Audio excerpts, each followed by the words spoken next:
welcome back to another episode of Restorations. As you can see, we now have the table that is the complement to the 80-year-old cabinet that we did, and as you can see, it's in rough shape just like the cabinet. You see we got veneer all over this table and it's in bad shape. This thin layers of veneer, it wasn't even a big sheet, it was like sections that they did on this, which is really not uniform. I don't know what they were thinking back then 80 years ago, but we're going to rip all of that stuff off, and then instead of putting veneer back on, we're going to put some layment board back on top of it. So there's going to be another layer of layment board, which is going to make this table a little thicker, but I think we can be able to get the nice beautiful wood grain patterns from one good long sheet of layment board, and that'll bring out that honey stain that he wants it done with. Also, we're going to be putting in a leaf, so we're going to have to build a leaf for this, which means we're going to have to do some custom molding. And I just actually went and purchased an older radial saw, so I can actually get in there and get those grooves exactly right to match the molding on the side of this table. We're in for another long journey. You guys ready? Let's get to it. All right, now we're starting the scraping process. So you see I got my chisels out. I got a smaller chisel and I got a wider chisel. And I also have my scraping tool here. Now there's a couple of ways to get rid of veneer that's been badly damaged. One way is to take a damp towel and warm towel and lay it on there and wait for about an hour to let that dampness seep in, to get into the glue, as well as, you know, using an iron to heat it up so that the glue will loosen up so you can easily peel it off. That's one way to do it. The other way to do it is to sit here and just kind of chisel it off with the chisels that I have. But I'm going to be doing a combination here. I'm going to be using the chisel to get as much loose veneer off as I possibly can. And then once I do that, then I'm going to use my heat gun with my directional tip, and I'm going to use that heat gun to heat up the glue underneath, which is going to allow me to get my scraper underneath this easy, and I'll be able to peel everything off. So let's continue, shall we?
Hey, that layment came off of this table quick, fast, and in a hurry.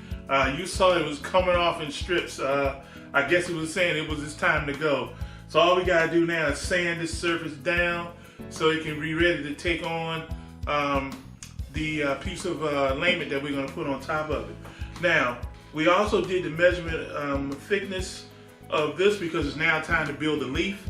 It is at .8985 on the width, and so this board here is a little smaller than it's supposed to be.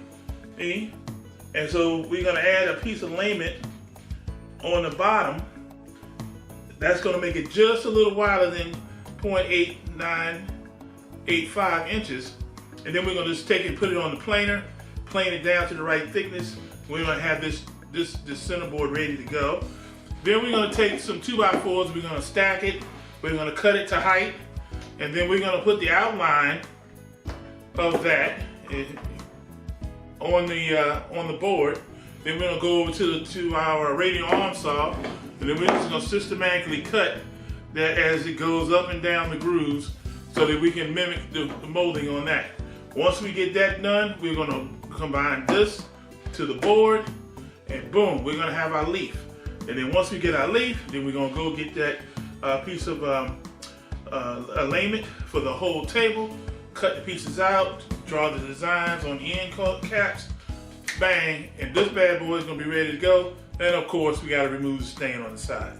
So let's continue, shall we?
All right, now it's time to cut out this molding for this 80-year-old table. As you saw in the previous segments, we cut the blocks to size, and then we had clamped it on, and then we etched out the design on the block that is for that particular piece of molding. So now what we're going to do is we're going to take our radial arm saw and we're going to cut down to those lines so we can get the general shape, and then we'll use our sander, hand sand it to get it right to the right shape it needs to be. And as you can already tell, we did a first pass already. I don't know if you can see that, but see, we brought it right down to that point, and what we'll just do at that point is just sand it down and right around the shape. But we want to get the general shape using the radial arm saw.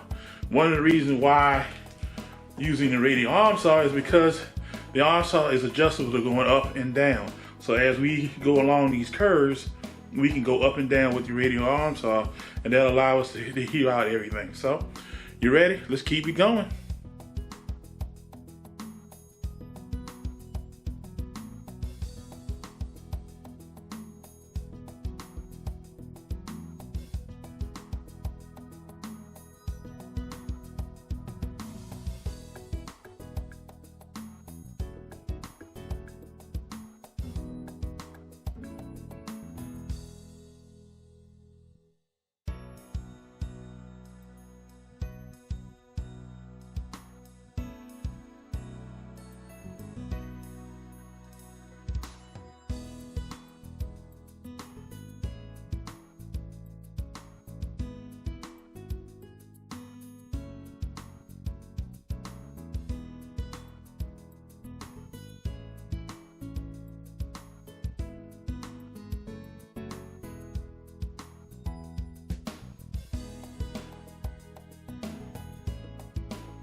Okay, now that we've done that first rough sanding with the 80 grit sandpaper, and you see we got still some little dark areas to clean up, like right in here and stuff, but we'll get into those crevices.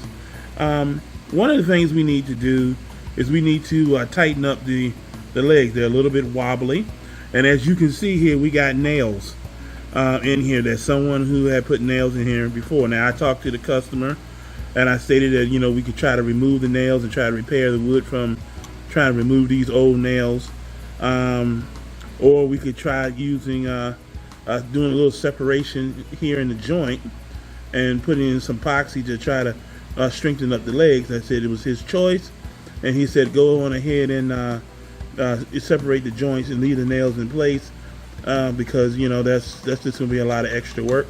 So, you know, hey, the customer's always right. So what we're gonna do is we're going to take this little screwdriver here, and we're going to kind of wedge it in here, because this whole thing is loose. And then once we open it up, we're going to take some of this JB Weld epoxy glue, and we're going to pour it down here in the crevices. The same thing, pour it down here in the crevices, excuse me, and the same thing over here, and pour it down in there, as well as we're going to do this seam over here. And once we do it, then we're going to take this clamp it tight, and the hopes that once it dries and cures up, we'll have a bit of stronger stanchion. That's one way to do it, so let's get to it.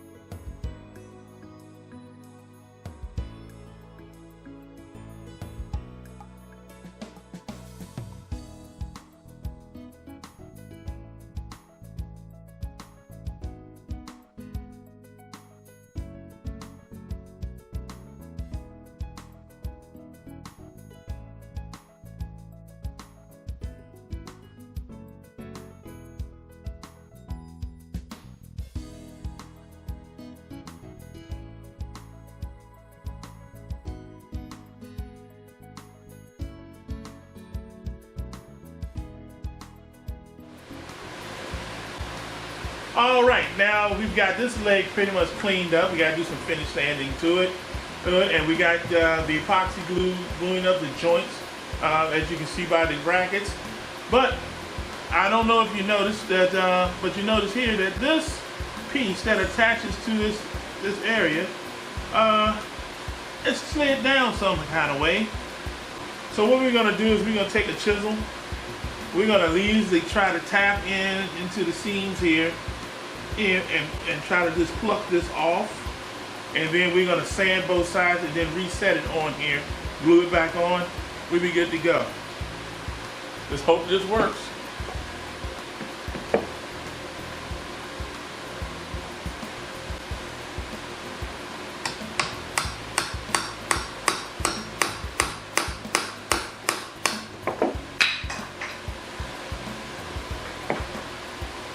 That was barely on. Wow. Okay.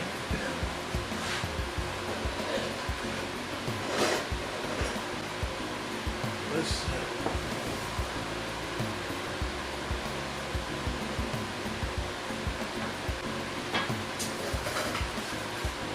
now let's do a little sanding, and let's get this thing back together the way it's supposed to be.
All right, now that we've allowed the epoxy glue to cure up, now let's take the clamps off and see if we got that little wiggle out of the legs.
Oh yeah, we're good to go. Now we'll go ahead and do a finish sand on this, get it all ready, get the other leg done, do the repairs on this one because we got some molding that we need to do on this one and that one, so we're gonna make it and mimic it twice so we can make this all symmetrical and get the tabletop done, and we're in the home stretch. Let's get to it. All right, now that the epoxy glue has now hardened and we went back and did a little sanding there to get off that excess glue. Now it's gonna, before we do any additional sanding to this, meaning the 150 grit to 220 grit sanding, we need to replace this piece here. We're looking at replacing this piece here. And we're missing the front piece here. So what we're gonna do is we're gonna take some of this board here, some scrap board. We're gonna take our pencil and scribe it out. Then we're gonna get over here on our bandsaw and our scroll saw here and cut the pieces out to size. We're gonna put a flat piece on here, try to do the markings as close as possible, glue it on, then sand it down and sand it into shape. Same as this piece here, as well as the piece on the other side. So you guys ready? Let's get to it.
time to cut this custom molding. Now we're gonna measure twice, 3 times, 4 times, because we only got 1 sheet of this, so we don't want to mess up our cut. So we're cutting this at 11 1/8 inch, which is the side of the leaf that's going in the table. So let's go.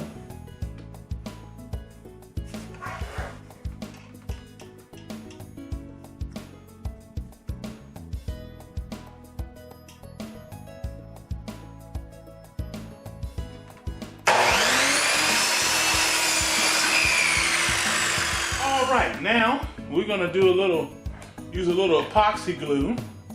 We're gonna do a little mix, and we're gonna attach the molding to the board. Now I already made a line to where this is, which is actually a little dip line here on the molding. So this is actually gonna work out just fine. And the molding almost lines up perfectly. It's just a little off down here in the molding, but we'll make it work. All right, so let's get to it, shall we?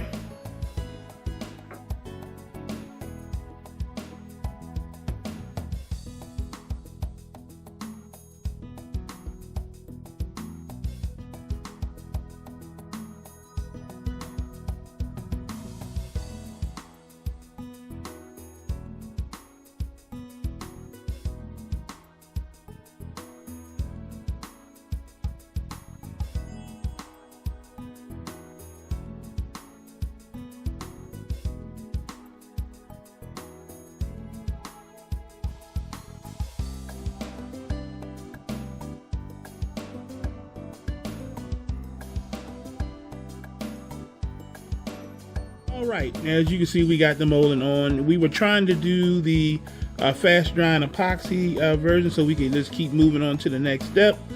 That was proving problematic, so we end up using some wood glue, and we just had to wait for it to dry. So we got it there, and we got it on both ends. So now we're gonna do the fit, do a little light sanding, because I found out that the molding that we purchased is just a little short and just a little fat. So we're gonna try to do a little detail molding, try to make it good, look as good as possible. But we're gonna do a dry fit, get it on, and then we're in the home stretch here to get this table done and to the customer. So let's get to it.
All right, gang, now that we got the layman board cut to size, and we're not gonna bore you by doing the whole table, so we're just gonna do this section. And so what we're about to do is we're about to take some 80 grit sandpaper. We're gonna sand this area down, because where we pull the layman off, there's some rough areas and some uneven areas. So we just wanna try to smooth that out before we put down a whole heaping heck of glue on here to put the layman board down, clamp it down, and once we get that done, then we're gonna go forth, do the other side and do the middle section, and then it's a matter of doing a sanding, finishing, and we home free. So let's get to it.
Alright, now that we got the layment down, I wanted to go over something. As you saw, the glue that I used was some older glue, so it had thickened.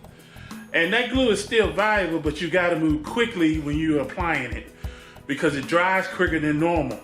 So hopefully you saw I got it down as quick as possible, and then I got the layment down on top of it, clamped it down so that it could adhere. Use a paint bucket for some weight to keep it down. And so now that it's nice and solid, we're gonna do a little extra. We're gonna put some brad nails in it around the outskirts and probably like one or two or three down the center. And then we'll move on to the next one. But again, we won't bore you with the whole table. We're just gonna show you this section. So let's keep it going.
All right, now we're at the point of putting the finish on this project. It's been a long time coming, but we're finally here.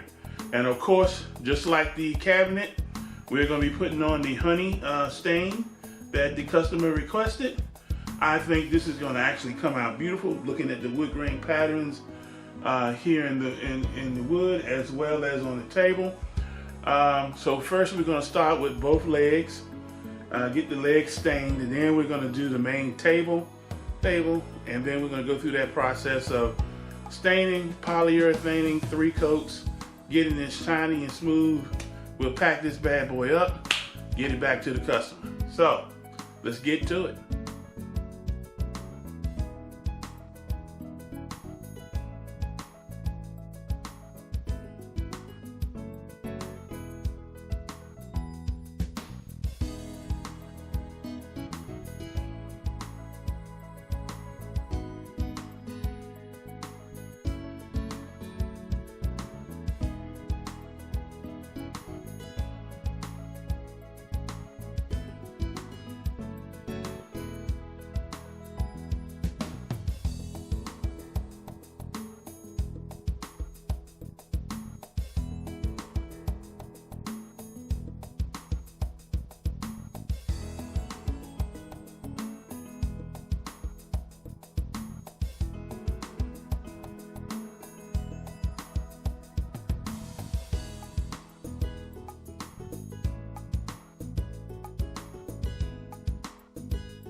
All right, we're getting ready to put the third and final coat on this table. The first 2 coats we use polycylic, but in order to get the shine that I'm looking for, I'm going to switch this third coat over to using a polyurethane, oil-based polyurethane.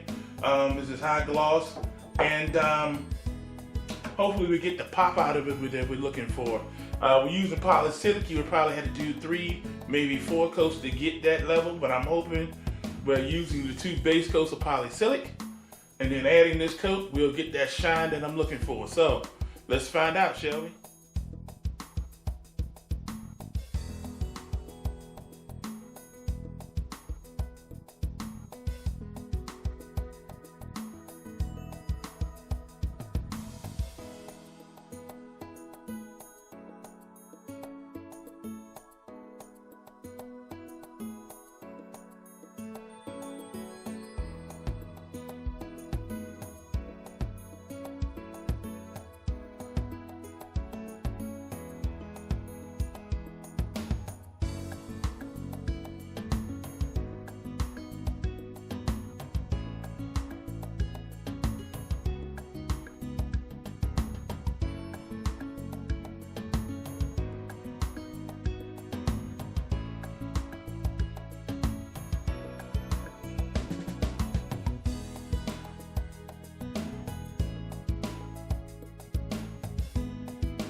Would you look at the beautiful wood grain patterns and that honey stain that the customer selected? It is a far cry from this, with the veneer chipping off in different areas and all the stains and issues with this table. But now it looks like this. This is in his home, and is absolutely gorgeous, especially contrasted with the china cabinet that we did in a previous video. It is absolutely a privilege to restore his great aunt's 80-year-old china table and china cabinet, and table. And we hope that they have many, many great family meals at this table. If you like this video, don't forget to hit that like button, and don't forget to subscribe and support the channel. And until next time, until the next journey, peace.